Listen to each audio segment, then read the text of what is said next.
Assalamualaikum warahmatullahi wabarakatuh. Halo semuanya teman-teman, selamat siang, selamat datang kembali di channel kesayangan kita, channel Ilo Entry, dan masih bersama saya Ilo. Dimanapun teman-teman berada, semoga teman-teman selalu dalam keadaan sehat walafiat, tanpa kekurangan satu apapun, amin amin ya robbal alamin. Dan pada kesempatan yang baik ini kami masih akan melanjutkan kisah petualangan Tori di kota iblis Xinjiang. Oh, kisahnya makin seru aja nih teman-teman ya, di season kedua, di part yang kedua ini makin seru aja. Tapi sebelumnya kami mengucapkan terima kasih ya kepada Sinta Diary atas izinnya kami bisa membawakan kisah yang luar biasa ini. Dan buat teman-teman yang suka baca bisa mengunjungi karya karsa daripada Sinta Diary. Kisahnya keren-keren banget di sana teman-teman ya. Tapi sebelum kita masuk ke dalam kisahnya, buat teman-teman mungkin yang baru bergabung, kami ucapkan selamat bergabung. Bisa diklik dulu dong tombol subscribe-nya. Jangan lupa lonceng notifikasinya dinyalakan agar teman-teman selalu mendapatkan notifikasi dari konten-konten yang akan kami upload di setiap harinya. Dan untuk channel Ilo Entry ini kami upload setiap hari teman-teman ya, setiap siang jam 12 siang waktu Indonesia bagian Barat. Nggak pakai berlama-lama lagi. Pasti udah nggak sabaran kan buat teman-teman masuk ke dalam kisahnya. Kita langsung saja masuk ke dalam kisahnya. Dari halaman belakang rumah Bang Ilo, kita menuju ke kota iblis Xinjiang.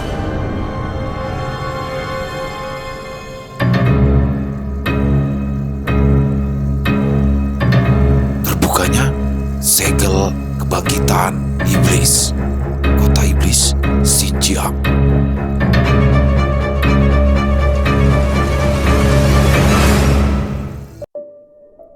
Di saat para makhluk sedang putus asa, si Jin memimpin pasukan yang menyebar untuk melindungi mereka dari dampak pertarungan para kaisar. Melihat seorang panglima besar dengan gagah berani melindungi mereka, semangat juang para makhluk yang ada di sana semakin meningkat. Mereka tidak ingin menjadi beban dan membantu sebisa mungkin untuk bertahan. Tang Yin yang baru saja tiba di kota terlarang sempat lolos dan keluar dari keributan. Dia langsung menuju ke perbatasan di kota kura-kura. Dengan kejadian besar di kota terlarang, tentu saja perbatasan menjadi sedikit longgar pengawasannya sehingga Tang Yin dan lainnya bisa dengan mudah untuk menerobos. Sementara itu, Jaka sibuk dengan kendali pelindungnya. Dia mencoba sekuat tenaga untuk mengaktifkan cahaya pemurnian pelindung di kota terlarang. Jaka dan Torila yang membuatnya. Perpaduan antara ajian liung sabar dengan elemen petir menjadikan sebuah kombinasi keilmuan yang disebut cahaya pemurnian yang tersegel ke dalam pelindung yang Jaka buat. Tidak ada yang bersantai di sana. Rama, Rizka, dan Reta juga bertindak sesuai dengan kemampuan mereka. Bobon, ai, jangan menahan diri, Bon. Aku suka ini. Cedung. Bobon mulai beraksi bersama Rama. Cupit, mengamuklah. Cedung. Cupit berubah menjadi besar dan menindih siapapun yang menjadi musuhnya. Nona, jangan jauh-jauh dari Bufek. Hati-hati si Jin. Baik Nona. Jaka juga akhirnya menyelesaikan tugasnya. Akhirnya cahaya pemurnian berfungsi. Mereka yang terpengaruh energi iblis langsung sirna. Bahkan Kaisar Iblis juga terkena dampaknya sehingga Kaisar Suci bisa mendudukannya lebih mudah. Bagus. Bukankah ini cahaya pemurnian milik manusia yang bernama Tori? Bagaimana bisa digunakan dengan skala sebesar ini? Ucap Kaisar Ago. Tidak perlu heran, pelindung ini adalah ciptaan manusia itu, Jaka. Dia bisa mengendalikan sesuka hatinya. Meskipun aku juga tidak berharap akan sehebat ini, balas Kaisar Surgawi. Cukup, sekarang kesempatan kita untuk menyegel Kaisar Bumi. Hanya itu yang bisa kita lakukan saat ini, sahut Kaisar Langit. Ketiga kaisar langsung menghampiri Kaisar Suci. Mereka bersama-sama menyegel Kaisar Bumi. Hentikan, jangan lakukan ini padaku, ucap Kaisar Iblis atau Kaisar Bumi. Keempat elemen mulai menyatu. Masing-masing dari keempat kaisar mengeluarkan sumber elemennya untuk menyegel Kaisar Bumi. Tidak ada lagi yang bisa dibicarakan. Mereka mengabaikan ucapan Kaisar Bumi dan terus melakukan penyegelan terhadapnya. Sementara itu, para pengikut Kaisar Bumi yang telah terkontaminasi energi iblis mulai sadar karena terkena cahaya pemurnian. Kerusuhan akhirnya berhenti. Dengan kerusakan yang parah, korban juga tidak bisa dielakkan. Tapi adanya si Jin, korban bisa diminimalisir. Para pengawal pribadi kaisar melindungi para kaisar yang sedang melakukan penyegelan. Butuh waktu untuk menyempurnakan segel itu. Kita selamat. Ya, akhirnya bencana ini selesai. Hebat, ini semua berkat pelindung kota. Manusia itu yang buat pelindungnya. Hebat, bisa meredam dan menyadarkan mereka yang terpengaruh energi iblis. Mungkin dia adalah titisan kaisar. Para makhluk membiarkan dan mulai memuji Jaka. Telinga Jaka bergerak kala mendengar sesuatu yang ia sukai. Ya, tiba-tiba Jaka berdiri di tempat yang lebih tinggi. Dia sangat sensitif dengan pujian, bahkan mungkin seseorang yang memujinya di dalam hati saja bisa Jaka ketahui. Aku yang menciptakan susunan ini. Itu sangat mudah. Sudah, tidak perlu dibesar-besarkan. Wah, hebat. Selain dia jenius yang memicu elemen tanah di atas 70%, ternyata dia juga ahli dalam membuat susunan. Benar-benar, sesuatu yang hebat seperti ini saja dianggapnya mudah. Dia itu adalah jenius sejati. Aku setuju. Bisa berikan kami pencerahan, Tuan jenius terhebat sepanjang masa? Karena kalian begitu jujur, maka akan aku berikan sedikit nasihat. Dengarkan baik-baik ya. Susunan itu adalah sebuah bentuk mahakarya yang tercipta dari sebuah pemikiran yang dalam, dipadukan dengan unsur-unsur kimiawi mistis sehingga menjadikan sebuah mahakarya yang menciptakan gelombang frekuensi dan memantulkan dinamika-dinamika kehidupan. Oleh sebab itu, susunan ini juga disebut sebagai benteng kuat. Setiap molekul-molekul jiwa yang jahat akan terjebak ke dalam dinding-dinding spiritualisasi. Wow, hebat! Memangnya kau ngerti apa yang diucapkan? Ya tidak sih, tapi kedengarannya hebat aja. Kau benar, itu memang hebat. Kalian ternyata memahami dengan cepat. Baiklah, lalu sebuah aspek cocoklogi menyebutkan bahwa panjang lebar Jaka membicarakan semaunya. Kenapa aku merasa malu ya? Ucap Rama. Begitulah sikap Bang Jaka. Saut Rizka. Itu tandanya semuanya sudah baik-baik saja. Tapi sikap Bang Jaka, aduh, reta menepuk kepalanya. Jaka berdiri tegak, tangannya dilipat di dada sambil mengangkat sedikit kepalanya ke atas. Semakin banyak yang membicarakannya, maka dia akan bertingkah semakin memalukan. Kekacauan di kota terlarang berlangsung singkat, tapi kerusakan yang disebabkan cukup besar. Di saat para kaisar menyegel kaisar bumi, mereka lupa bahwa kitab kebangkitan iblis segelnya mulai melemah dan tidak ada yang menjaganya. Saat segelnya seutuhnya terlepas, tiba-tiba kitab kebangkitan iblis terbuka dengan sendirinya. Ceklek, lembar tiap lembar kitab itu terbuka semakin cepat hingga muncul asap hitam yang keluar dari kitab tersebut. Senyum menyeringai itu berubah menjadi tawa yang mengerikan. Sosok itu lalu lenyap bersamaan dengan kitab kebangkitan iblis. Suatu bencana baru saja menghilang. Mungkin akan ada bencana baru lagi yang tak terduga-duga. Di wilayah spasial, Tang Yin, Yuda, dan Yan bergerak dengan cepat. Mereka dikejar oleh rombongan Tian Meng. Setelah mereka menerobos perbatasan, beberapa penjaga dibunuh, sehingga membuat kekacauan di perbatasan. Mereka terpaksa harus melarikan diri karena tidak mau berurusan dengan Tian Meng. Bukan berarti mereka takut. Mungkin bisa saja mereka bertiga melawan Tian Meng, tetapi itu akan merepotkan. Tian Meng bukanlah sosok yang mudah untuk dikalahkan meskipun dengan mereka bertiga. Kejar mereka, jangan biarkan mereka lolos, perintah Tian Meng. Tempat berpasir di kawasan spasial membuat Tang Yin dan lainnya kesulitan untuk melangkah lebih cepat dibandingkan dengan Tian Meng yang sudah terbiasa dengan kondisi wilayah spasial. Tian Meng dan bawahnya tidak mengalami kesulitan dalam pengejaran. Jika seperti ini, hanya butuh waktu sebentar. Kita benar-benar disusul oleh mereka, ucap Tang Yin. Kalian pergi dulu, aku akan menahan mereka, balas Yan. Hei, Tian Meng bukanlah sosok yang mudah untuk dihadapi, bahkan untuk kita bertiga. Ditambah lagi bawahnya tidak semua para penjaga perbatasan. Jangan sembrono, kata Tang Yin. Bagaimana jika lewat udara? Saut Yuda. Jangan, akan jauh lebih buruk jika kita kabur lewat udara. Angin spasial ganas itu akan memperburuk keadaan, jawab Tang Yin. Sudah, serahkan padaku Tang. Percayalah, aku memiliki cara untuk menghindari Tian Meng, ucap Yan. Aku rasa apa yang dikatakan yang benar. Jika kita mengulur waktu untuk menahan Tian Meng, kita semua malah akan tertahan. Harus ada salah satu yang menahan mereka. Sisanya lanjutkan perjalanan, kata Yuda. Yan menghentikan langkahnya, menunggu untuk menghadapi rombongan Tian Meng. Yan ini cukup misterius dan pendiam. Dia padahal berasal dari Indonesia, tapi tidak sekalipun mencoba untuk mengakrabkan diri dengan Yuda yang sama-sama berasal dari tempat yang sama. Yan juga awalnya seperti Yuda. Dia adalah musuh sekte pembunuh iblis. Karena alasan yang mungkin sama seperti Yuda, dia akhirnya bergabung dengan sekte pembunuh iblis. Tang Yin dan Yuda bergegas pergi ke medan perang iblis dan segera untuk menyelesaikan misinya. Arogan sekali kau, berani menghadang kami sendirian. Buat kelompok dan kejarkannya, serahkan dia padaku, ucap Tian Meng. Rombongan Tian Meng memecah menjadi dua kelompok, sebagian dipersiapkan untuk mengejar Tang Yin dan Yuda.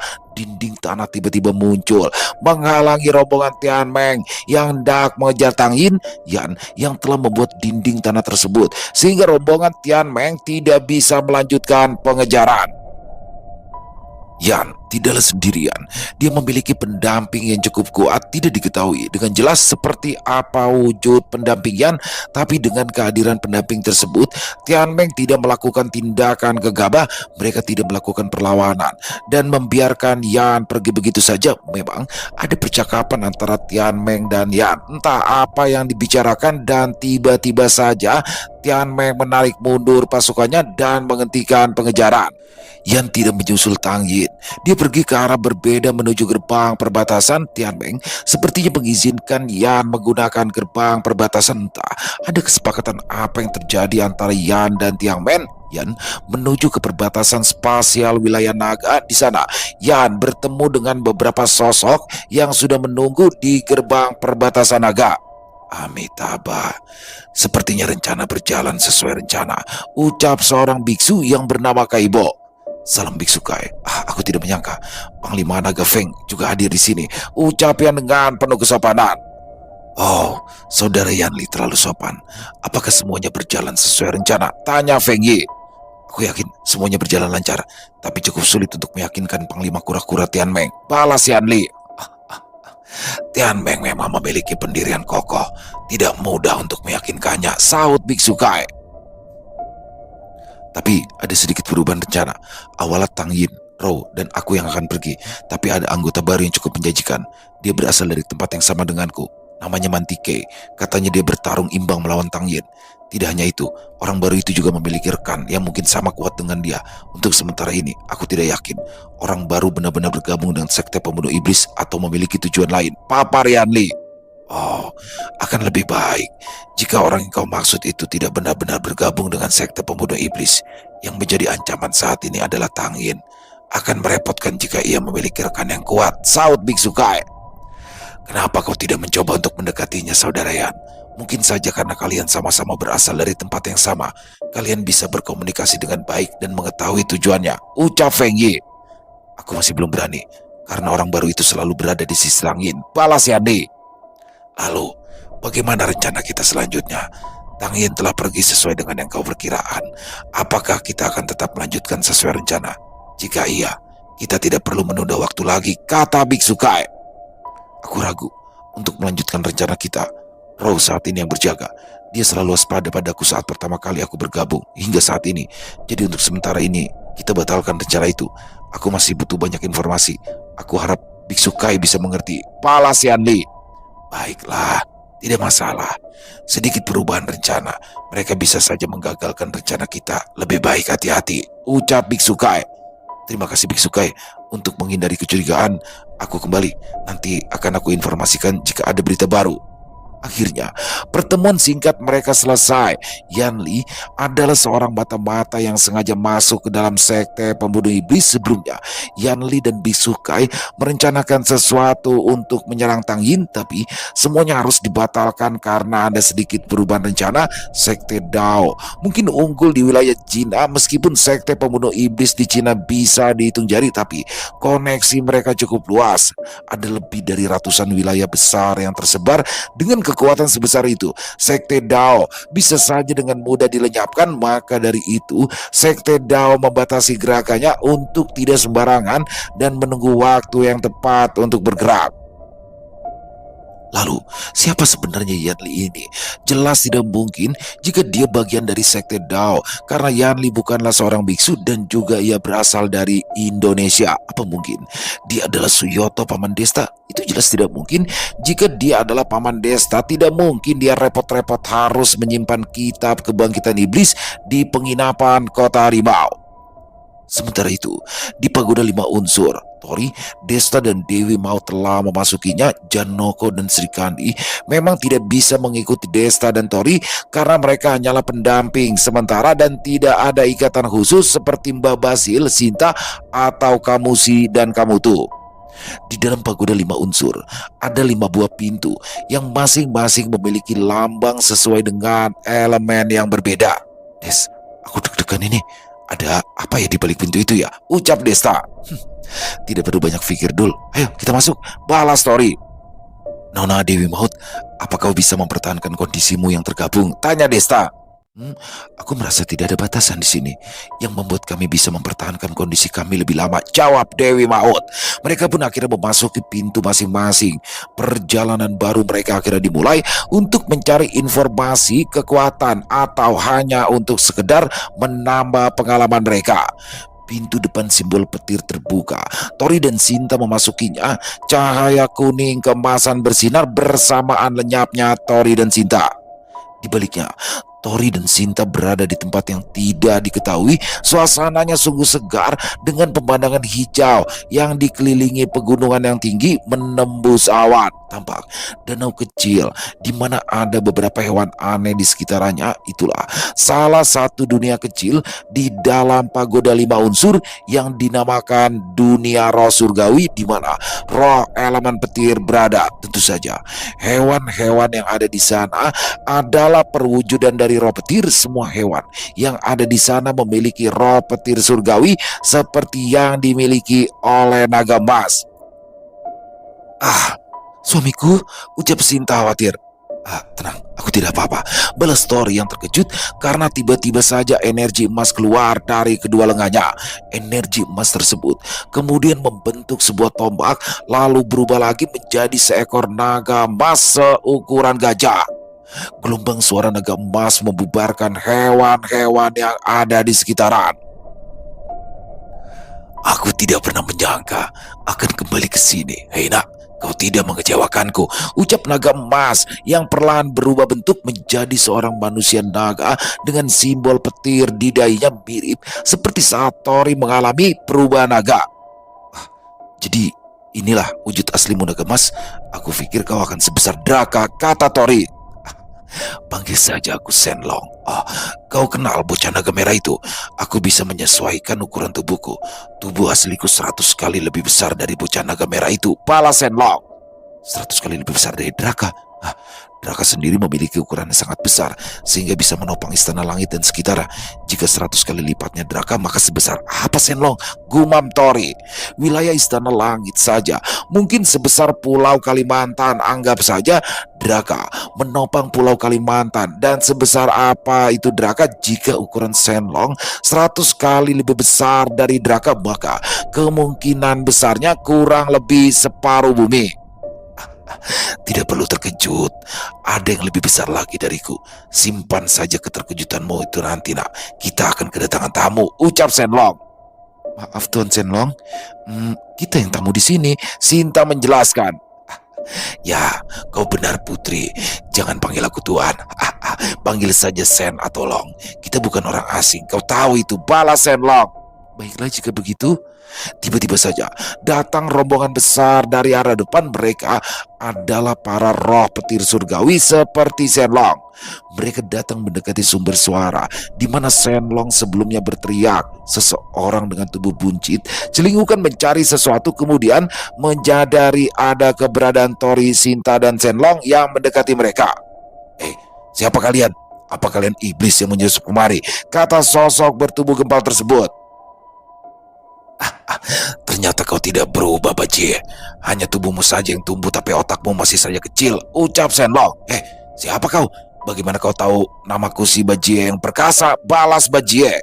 Bajie adalah seekor raja babi yang terlahir dari roh petir surgawi, teman masa kecil Shenlong. Bajie dianggap dewa atau leluhur dewa petir yang seharusnya disandang oleh Shenlong karena Shenlong telah melakukan dosa besar yang menentang langit. Dia dihukum dan diubah menjadi sebuah senjata hingga suatu saat ada seseorang yang menyelamatkannya. Saat itu Shenlong berharap kepada Rishi, tapi sayangnya Rishi mengabaikannya dan datanglah Tori hingga akhirnya Shenlong bisa kembali ke tanah kelahirannya.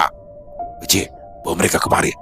Kalian ikutlah denganku, ucap Bajie menepis penasarannya dan langsung mematuhi perintah suara tersebut. Banyak keraguan dari kecurigaan bagi Bajie kepada rombongan Tori sebetulnya. Hal tersebut bukan tanpa alasan, karena di dunia kecil, di alam pagoda lima unsur, juga ada bangsa iblis, sebab pagoda lima unsur terhubung dengan menara iblis yang ada di alam iblis, tepatnya berada di kota iblis. Tentu saja, perselisihan juga terjadi di dunia kecil pagoda lima unsur. Perang seringkali terjadi di dunia roh surgawi melawan bangsa iblis. Hal itulah yang membuat Bajie memiliki keraguan terhadap rombongan Tori. Namun, semua keraguan seketika lenyap saat sosok misterius memerintahkan Bajie untuk membawa rombongan Tori menemui suara misterius tersebut. Kalian, ikutlah denganku, ucap Bajie.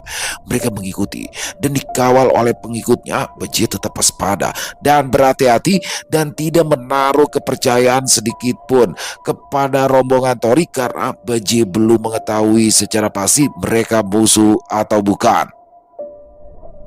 Di seberang danau ada pemukiman sederhana, sebuah gazebo dengan bentuk dan ciri khas bangunan Cina. Di sana ada dua sosok yang sedang duduk berhadapan-hadapan, seperti sedang memainkan papan catur yang memiliki bentuk yin yang. Kalian tunggu di sini, jangan coba-coba melakukan tindakan mencurigakan. Oi Bajie, apa kau harus menaruh kecurigaan sebesar itu kepada kami? Apa kau benar-benar tidak mengenaliku? Otakmu memang kecil dan sulit untuk mengingat. Balas Shenlong. Diam, tetap berada di tempatmu, kata Bajie sambil menodongkan tombak berduri miliknya. Bajie mendekati dua orang yang sedang duduk di gazebo dan sesekali melirik ke arah rombongan Tori. Kedua sosok tersebut kemudian berdiri dan mengarah ke arah mereka. Kemari kalian, ucap salah satu dari mereka. Tori dan yang lainnya mendekat. Mereka berdua adalah keberadaan tertinggi di dunia roh surgawi. Satu adalah sosok pemuda tampan dengan pakaian seperti pendekar Cina, dan satu lagi adalah sosok tua yang memegang tongkat kayu. Shenlong bahkan tidak berani untuk menatap salah satunya. Akhirnya, yang diharapkan telah tiba. Bagaimana kabarmu, Sen? Kau pasti cukup menderita selama ini, ucap pemuda tampan tersebut. Salam Kaisar Surgawi, ayah, balas Shenlong bersujud di depannya. Ya, pemuda tampan tersebut adalah sumber roh surgawi. Semua makhluk yang ada di dunia roh surgawi adalah ciptaannya. Dengan kata lain, dia adalah ayah dari seluruh penghuni dunia roh surgawi. Banyak sebutan untuk dirinya: Kaisar Surgawi, Raja Surgawi, dan banyak lainnya. Yang mulia Shenlong sepertinya bertemu seseorang yang tepat, ucap sosok tua tersebut, Rishi Dalzwana. Terima kasih wahai manusia, kau telah membawa Sen kemari. Kau cukup muda dan sangat menjanjikan, kata Kaisar Surgawi. Terima kasih Tuan Leluhur, pujian yang sangat berlebihan untuk saya. Hormat untuk Anda juga Tuan Rishi, balas Tori memberikan penghormatan diikuti oleh Sinta. Apakah kita pernah bertemu? Bagaimana kau bisa mengenali kau anak muda? Balas Rishi. Bukan sebuah rahasia Tuan Rishi, nama Anda pernah mengguncang di dunia spiritual, meskipun perlahan hilang di telan waktu. Tapi tidak mungkin tidak kami ketahui nama besar Anda, jawab Tori. Aku cukup puas generasi penerus manusia memiliki seseorang sepertimu, balas Rishi. Kemarilah dan buat diri kalian nyaman. Aku tahu banyak pertanyaan yang ingin kalian sampaikan, ucap Kaisar Surgawi. Mereka semuanya duduk dengan santai di gazebo. Bahkan Siri juga muncul tak ingin melewatkan momen untuk bertemu dengan Rishi, seseorang yang pernah menjadi rekan Asura, ayah dari Sira. Kau mengingatkanku pada seseorang, teman di masa lalu. Kau pasti putra Asura dan putri Araya, kata Rishi. Sira cukup terkejut dan baru pertama kalinya dia tahu nama ibunya. Maaf atas kelancangannya Tuan Rishi. Dia adalah Sira dan benar, dia adalah anak Asura. Dia tidak pandai dalam berbicara, jadi maafkan atas sikapnya ini, balas Sinta. Aku tahu, tidak perlu dipikirkan soal itu, kata Rishi. Jika saya boleh tahu, bagaimana Anda bisa tetap bertahan di sini? Tanya Tori. Baiklah, akan kuceritakan padamu. Aku tetap berada di sini karena tubuhku sudah lama mati. Jika aku keluar dari sini, Aku hanya akan tersedot ke dalam lingkaran takdir dan kembali bereinkarnasi jika beruntung. Jika tidak, aku hanya akan terjebak di alam neraka di mana Asura berada. Jelas Risi kemudian menjelaskan panjang lebar. Risi adalah seorang petapa sakti yang telah melanglang buana di berbagai wilayah di alam spiritual. Dia mampu melakukan perjalanan roh atau meraga sukma tanpa ada batasan jarak dengan tubuh fisiknya. Tubuh aslinya tetap berada di India, tapi dia bisa pergi ke alam spiritual yang sangat jauh tanpa terhubung dengan benang spiritual. Pada umumnya, seseorang yang meraga sukma akan meninggalkan jejak benang spiritualnya, akan selalu tetap terhubung dengan tubuh fisiknya. Semakin jauh melakukan perjalanan roh, maka benang spiritual itu akan semakin tipis. Jika dipaksakan lebih jauh lagi, benang spiritual tersebut akan rapuh dan putus, dengan kata lain, mati. Tetapi Risi memiliki jiwa yang spesial. Seperti halnya Tori dan rekan lainnya, jiwa spesial Risi adalah tidak memiliki batasan dalam perjalanan roh, tidak memerlukan benang spiritual untuk tetap terhubung dengan tubuh fisiknya. Risi adalah manusia pertama yang mengunjungi istana langit. Dengan kemampuan hebatnya, Asura sangat tertarik untuk mengikutinya menjelajah di alam spiritual. Mereka berdua tak terkalahkan di belahan dunia manapun, yang akhirnya mereka pun tiba di alam Dao dan menemukan musuh yang sangat kuat, yaitu bangsa iblis. Risi dan Asura bertarung bersama melawan bangsa iblis. Namun saat mereka melawan Raja Iblis, mereka harus mengalami kekalahan telak. Risi dan Asura terpisah. Saat mereka berusaha untuk kabur, Risi berhasil kabur karena Asura mengalihkan musuh, yang pada akhirnya Asura terpojok di suatu tempat terlarang di alam iblis. Tempat terlarang tersebut adalah gerbang neraka yang ada di wilayah alam iblis. Asura lebih memilih memasuki gerbang neraka tersebut daripada harus berhadapan dengan Raja Iblis. Namun, ada pendapat lain bahwa Asura berhasil lolos berkelana sendirian kemudian masuk ke gerbang neraka saat Risi berhasil kabur. Ia mendapatkan kesempatan untuk memasuki pagoda 5 unsur atas rekomendasi dari Kaisar Langit. Tapi bukannya Risi kembali, malah ia tetap berada di dunia roh surgawi dan tidak pernah keluar lagi. Saat aku keluar dari alam iblis, aku sempat bertemu dengan Putri Araya. Aku berusaha untuk mencegahnya menyusul Asura, tapi aku tidak bisa mencegahnya karena aku dalam kondisi terluka parah. Ya, Putri Araya bersama para pengawalnya pergi ke alam iblis, dan sejak saat itu tidak pernah ada kabar lagi darinya. Tutur Risi. Sira sempat gemetar kala mendengar pengakuan Risi, tapi dia kembali tenang dan berusaha untuk tidak tergoyahkan dengan kenyataan. Bukan berarti Putri Araya tidak pernah muncul lagi semenjak memasuki alam iblis dinyatakan telah mati. Bangsa iblis memiliki sarang iblis. Setiap sarang iblis memiliki pelayan yang disebut sebagai Niue atau kelopak bunga. Niue bertugas menjaga kesuburan sarang iblis supaya menghasilkan sumber benih iblis. Dugaanku Putri Araya pasti menjadi salah satu pelayan di sarang iblis, karena sarang iblis membutuhkan pelayan yang memiliki reproduksi atau wanita. Oh, berarti ada kemungkinan Putri Araya masih hidup, Tuan Roh Surgawi, ucap Tori. Buang jauh-jauh harapan itu. Mau bagaimanapun Putri Araya sudah berada di alam iblis lebih dari ribuan tahun. Meskipun dia masih hidup, kemungkinan sudah tidak lagi mengenali dirinya sendiri. Dan mereka yang menjadi Niue memiliki bentuk yang sama. Jadi akan sulit untuk menemukan yang mana Putri Araya dan ada di sarang yang mana. Jelas Risi. Tapi meskipun kemungkinannya kecil, bukan berarti tidak bisa ditemukan, Tuan Risi, jawab Sinta seraya memberikan niat untuk mencoba mencarinya demi Sira. Risi mengerti maksud Sinta yang mencoba memberikan harapan pada Sira, meskipun itu mustahil dan tidak ada maksud untuk mengabaikan harapan terbesar Sira yang ingin mencari ibunya. Alasan Sira melayani Sinta tentu karena keinginannya sendiri ingin berpetualang untuk mengasah kemampuannya, tapi juga memiliki harapan ingin mencari ibunya saat Tori memutuskan untuk pergi ke kota iblis. Ya, tentu saja tidak ada yang mustahil. Mungkin saja kalian bisa menemukan keberadaan Putri Araya. Aku sangat berterima kasih jika kalian berencana ingin mencarinya. Tapi ketahuilah, Alam iblis sangat berbahaya. Kalian harus lebih siap untuk menjelaga ke sana. Balas Risi yang sengaja memberikan support. Aku setuju dengan apa yang Anda katakan, Tuan Risi. Kami mungkin masih belum cukup kuat untuk terlibat dengan bangsa iblis. Tetapi kami membutuhkan informasi lebih mengenai bangsa iblis ini. Aku ingin tahu bagaimana asal-muasal datangnya bangsa iblis di alam Dao, ucap Tori. Perlu kalian ketahui, bangsa iblis bahkan sudah ada sebelum alam Dao terbentuk. Mereka adalah keberadaan yang tertua, yang bahkan sebelum roh elemen sepertiku terlahir. Para iblis yang ada di alam Dao saat ini hanyalah keberadaan kecil yang tercipta dari sebuah kitab yang dinamakan Kitab Kebangkitan Iblis. Jelas Kaisar Surgawi. Apa? Mereka berasal dari Kitab Kebangkitan Iblis? Tori sangat terkejut mendengarnya. Benar. Dahulu, Kitab Kebangkitan Iblis pernah ditemukan dan segala terbuka. Banyak bangsa iblis tercipta hingga memenuhi seluruh alam semesta. Tentu saja banyak pendekar dan ahli spiritual dari berbagai kalangan bahu-membahu melawan bangsa iblis. Ada 3 orang ahli spiritual dari kalangan manusia yang cukup terkenal saat itu. Mereka ikut andil dalam menyegel Kitab Kebangkitan Iblis.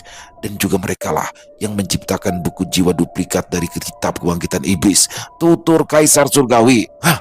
Tori tidak bisa berkata apa-apa. Keterkejutannya sudah melewati batas hingga ia tidak bisa berkomentar akan hal tersebut. Benar seperti yang kau duga, nak. Mau sampai kapan kalian bertiga berdiam di dalam buku para leluhur tua? Ucap Kaisar Surgawi bicara pada keberadaan yang tak terlihat. Dengan siapa Kaisar Surgawi bicara? Di saat Tori masih belum bisa mencerna dengan baik apa yang disampaikan oleh Kaisar Surgawi, tiba-tiba saja buku jiwa Tori muncul dan bersinar. Cahaya menyilaukan menutupi pandangan. Dan muncullah 3 sosok misterius dari dalam buku jiwa yang tentunya Tori tahu siapa mereka. Kapan ya kita terakhir kali keluar? Ucap sosok lelaki tua kekar. Jaga sikapmu, kita ini ada di dunia roh surgawi. Balas lelaki tua dengan jenggot putih yang panjang. Kalian berisik, tidak sopan. Yang mulia leluhur surgawi ada di hadapan kita, sahut lelaki tua sedikit bungkuk. Tidak perlu bersikap formal. Selamat datang para leluhur tua, sambut Kaisar Surgawi. Kemunculan ketiga sosok tua itu menambah keterkejutan Tori. Dia tidak pernah menyangka bahwa mereka ternyata jauh lebih tua dari Risi dan salah satu pendekar yang pernah melawan bangsa iblis pada zaman dahulu. Siapakah mereka? Kemunculan 3 sosok pencipta buku jiwa membuat Tori terkejut. Dia tidak menyangka bahwa ketiga orang tersebut adalah seseorang yang pernah ikut andil dalam perang besar melawan bangsa iblis pada zaman dahulu. Menara jiwa yang ada di dalam buku jiwa juga replika dari pagoda 5 unsur. Mereka adalah Trisakti, Tritunggal atau sebutan lainnya Ki Brajan, Ki Tulus, dan Ki Panca. Mereka menciptakan buku jiwa sebenarnya untuk mempersiapkan terjadinya gelombang iblis yang akan datang. Meskipun penghuni dunia buku iblis tidak sekuat bangsa iblis, tetapi rata-rata kemampuannya jauh di atas rata-rata penghuni di luar dunia buku jiwa. Karena tidak ada dunia yang lebih baik dari dunia di dalam buku jiwa. Dunia tersebut menyimpan sumber daya yang melimpah dan terdapat beberapa pusaka yang bisa dimanfaatkan penghuninya yang layak untuk memilikinya. Trisakti juga sama halnya dengan Risi. Mereka tidak bisa keluar dari dunia kecil. Jika keberadaan mereka berada di dunia besar, mereka akan memicu hukum alam dan melenyapkan jiwa mereka karena tubuh fisik mereka telah lama mati. Lama tidak berjumpa Kaisar Surgawi. Seperti biasanya Anda selalu terlihat awet muda, ucap Ki Brajan. Entah apakah aku harus senang atau tidak mendengar pujian Anda leluhur tua. Kami roh elemen tidak mengalami pertumbuhan seperti halnya makhluk lainnya. Kami pun kadang iri dengan makhluk seperti kalian yang mengalami siklus perubahan kehidupan dari bayi hingga tua. Sepertinya itu adalah sesuatu yang menarik, balas Kaisar Surgawi.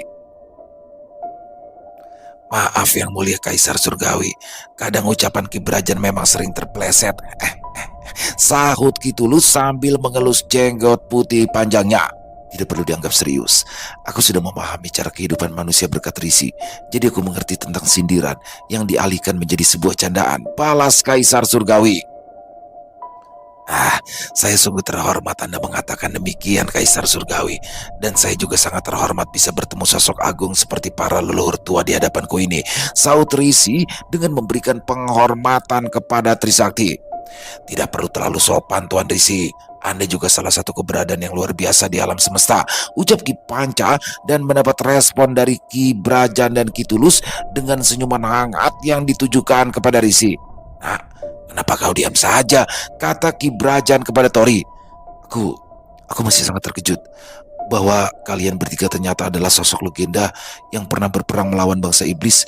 Dan kenapa kalian tidak memberitahu kepada saya saat itu? Tanya Tori. Kami memang sengaja untuk tidak memberitahumu supaya kau tidak terlalu terbebani, yang mana itu mungkin saja mempengaruhi kehidupanmu selayaknya manusia.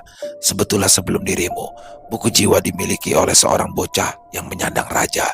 Dia adalah kayu hitam.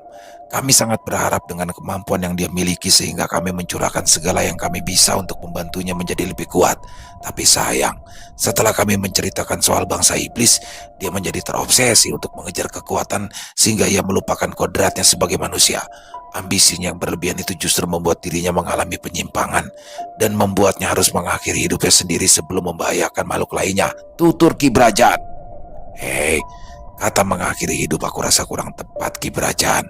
Bocah kayo itu melakukan pertapaannya seumur hidup, yang akhirnya dia mati karena tidak mampu untuk menopang kekuatan besar yang dia miliki dengan tubuh manusianya. Sahut Ki Tulus. Terima kasih sudah memperbaiki ucapan yang kurang tepat, ucap Ki Brajan. Gong. Dunia surgawi berguncang. Bersamaan bunyi yang cukup keras itu seperti sebuah tanda peringatan yang mengacu kepada situasi yang berbahaya. Oh, para iblis jalan itu mulai bergerak. Ayah Kaisar, tolong perintah Anda. Perintah Bajie. Pergilah Bajie. Sen, jika tidak keberatan bergabung dengan Bajie, bantu dia menangani masalah ini. Perintah Kaisar Surgawi. Siap, kata mereka langsung pergi menuju sumber masalah. Kakak, akhirnya kau benar kembali. Pimpinan aku serahkan padamu, ucap Bajie. Oh, jadi kau sudah mengingatku, Bajie. Pala Senlong. Bukan seperti itu, Kak Sen. Sebetulnya aku tahu itu kau sejak awal. Tapi para iblis jalan itu sering memanipulasi pikiranku. Aku takutnya kau salah satu dari mereka. Karena ayah yakin tentangmu, ya tentu saja aku yakin, kata Bajie. Apakah suara barusan itu adalah tanda serangan dari iblis Kaisar Surgawi? Tanya Tori.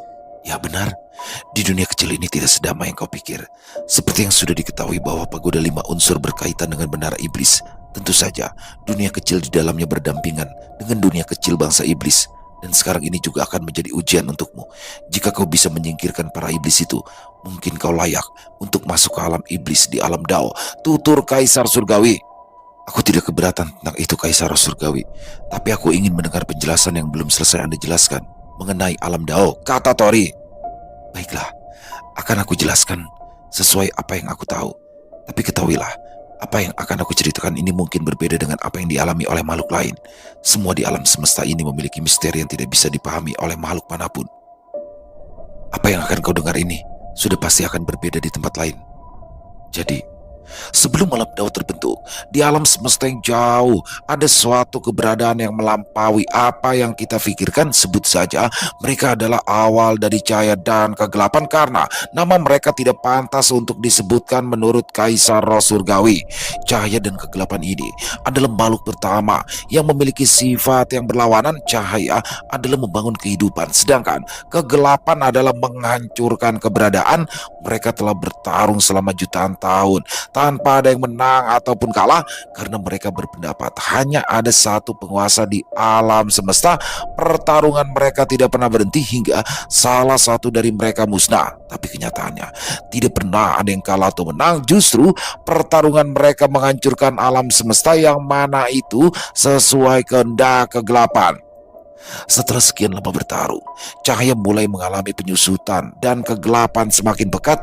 Menyadari hal tersebut, sang cahaya mengerahkan segala kemampuannya untuk menyegel sang kegelapan. Tapi bukan hanya sang kegelapan saja yang tersegel, sang cahaya pun juga ikut tersegel. Sebelum keduanya tersegel, kegelapan mengeluarkan kehendaknya, yaitu berbentuk 3 buah benda keramat, yang mana jika benda tersebut menyatu akan melahirkan sosok iblis kuat yang mampu menghancurkan apa saja.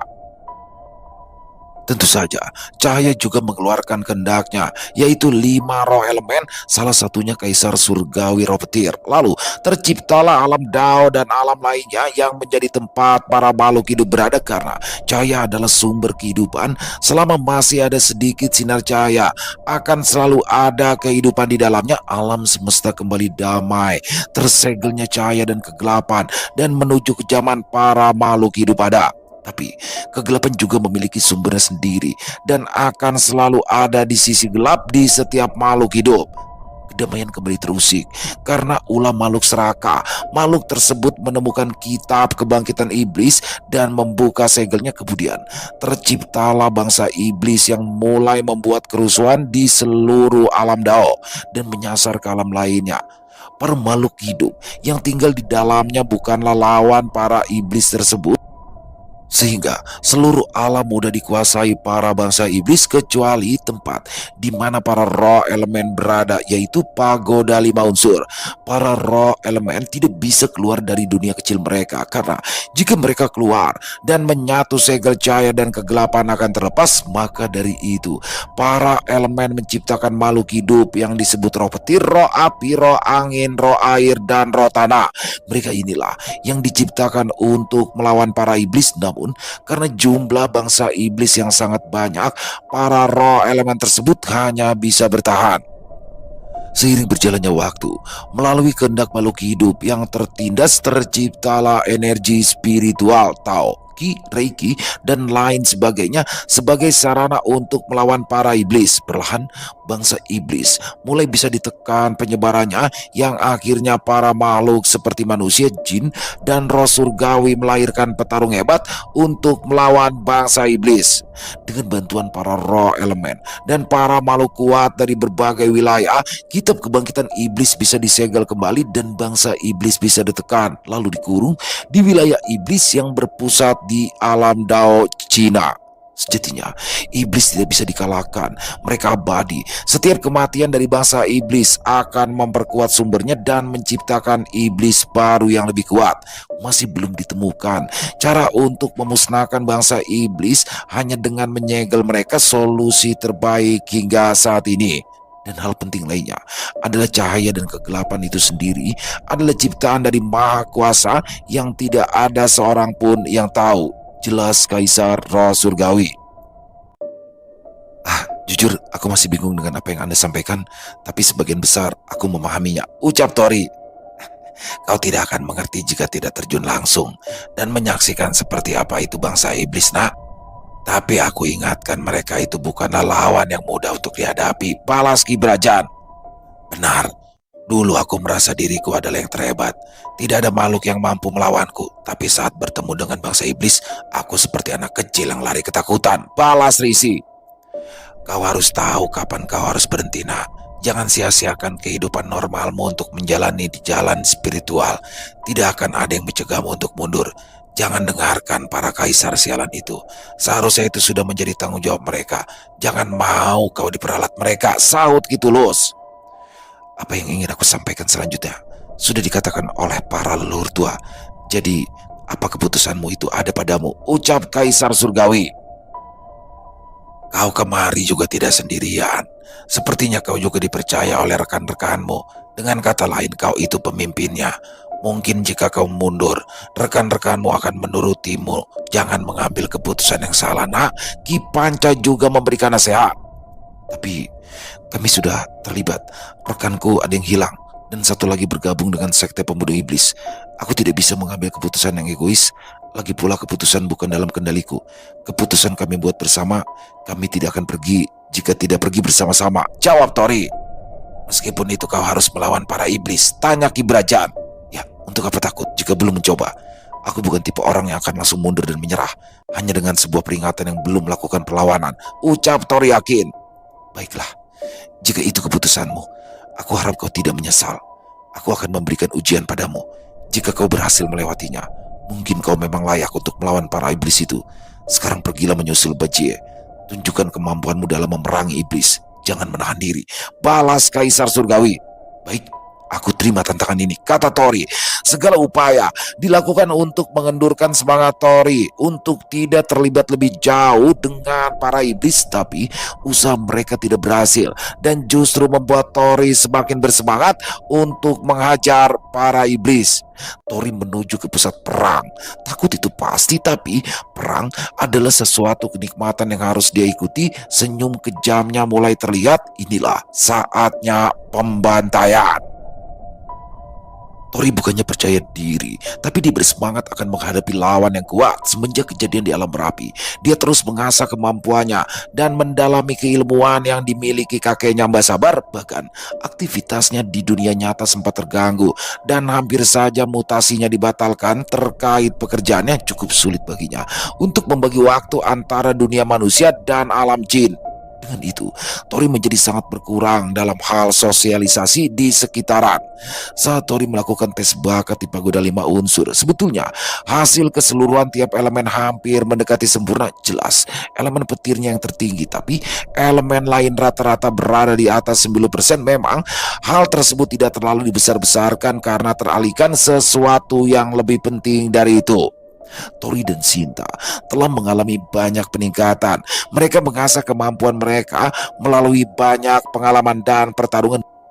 Bahkan Sinta telah memicu batasnya sebagai seorang peri yang memiliki kemampuan yang sama dengan ibunya atau mungkin lebih tinggi. Sejatinya, peri bukanlah makhluk petarung, tapi karena terkontaminasi energi roh petir, Sinta menjadi peri petarung terkuat yang pernah ada. Suamiku, tolong jangan gegabah. Aku lebih tahu seberapa besar peningkatanmu, tapi ingat, di atas langit masih ada langit, ucap Sinta. Aku tahu, tidak perlu kau ingatkan. Pengalaman sudah mengajarkan akan hal tersebut. Dan dengan melawan yang lebih kuat, kita akan bisa berkembang, balas Tori. Istrimu ini paham. Aku hanya khawatir tentang sesuatu yang lain, kata Sinta. Apa itu istriku? Tanya Tori. Jangan lupakan kodratmu sebagai manusia.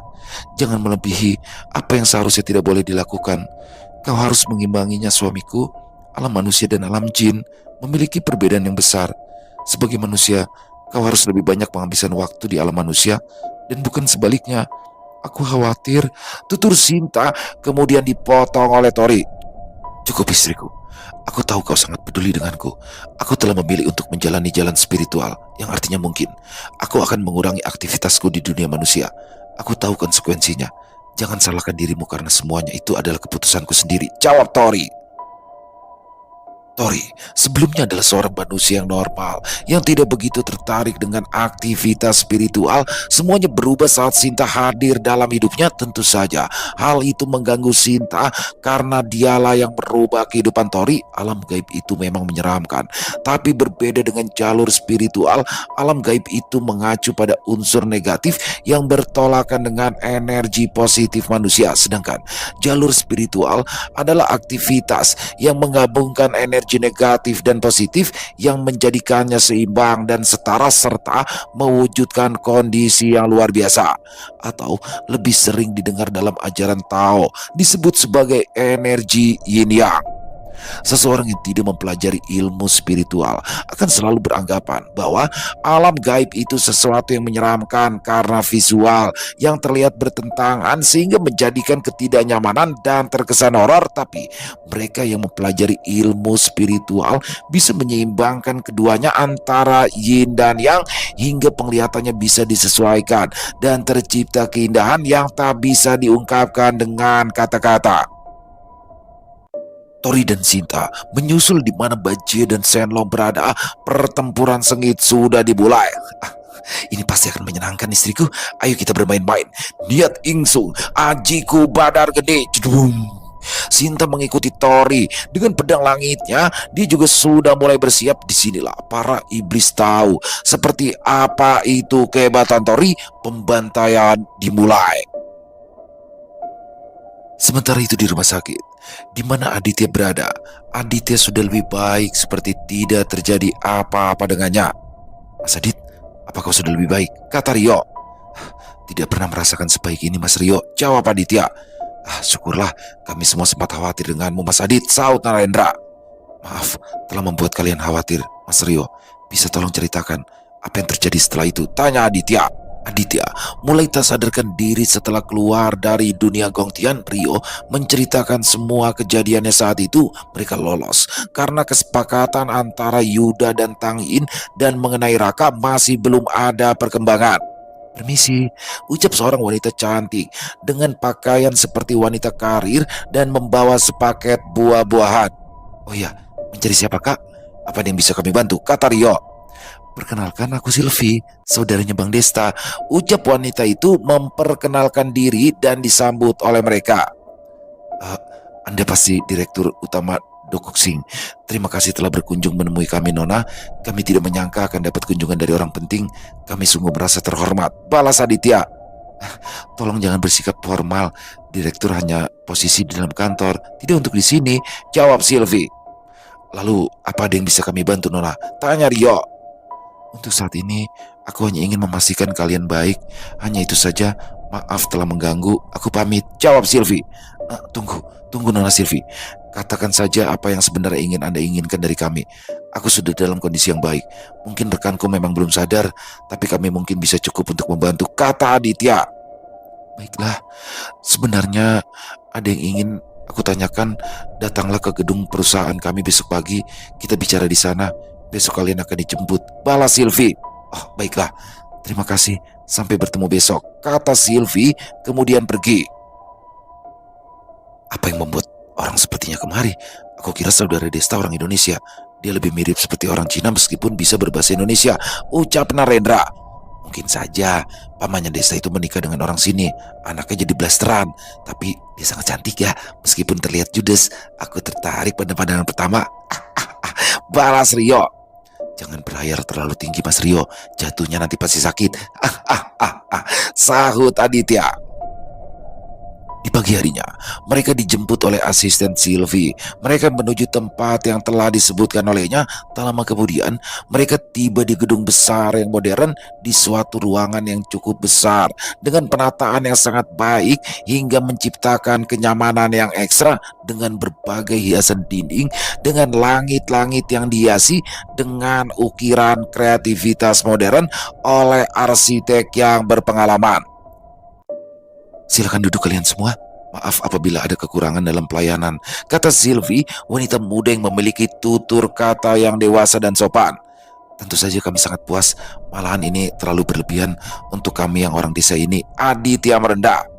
"Baiklah, perkenalkan, beliau adalah Master Wang," Silvi memperkenalkan. Master Wang memiliki wajah yang serius dengan rambut pendek berwarna putih. Dia seorang lelaki parubaya yang tidak terlalu kurus. Master Wang tiba-tiba memancarkan niat untuk mengintimidasi mereka, seperti niat membunuh yang ia lakukan melalui kesadaran spiritual. Tentu saja Rio, Aditya dan Narendra membalasnya sehingga Master Wang tak mampu mengimbangi dan membuatnya sakit kepala. Master Wang, Master, apakah Anda baik-baik saja?" ucap Silvi. "Aku baik-baik saja.